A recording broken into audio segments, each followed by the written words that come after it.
Sir, yung pangalan niyo, sir.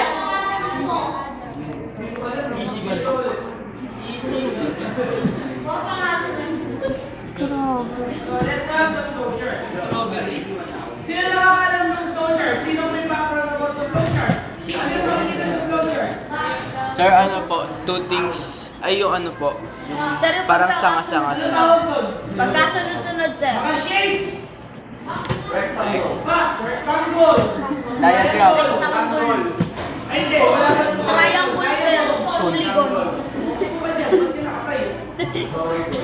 Polygon.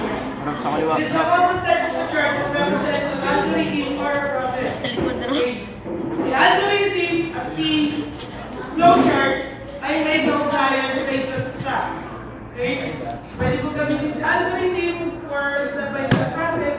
Pwede rin si flowchart. Okay? Okay, mamaya mag-focus tayo about dito ha.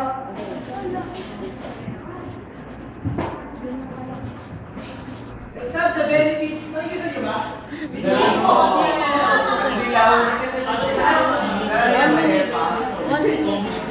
Ah, bo mo. Line. Okay na.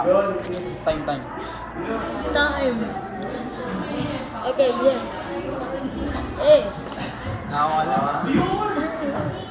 Okay, time. Time. Okay. So, tandaan, tignan, kopyahin, basahin ang mga benefits of flowchart. Baka lumabas yan sa identification.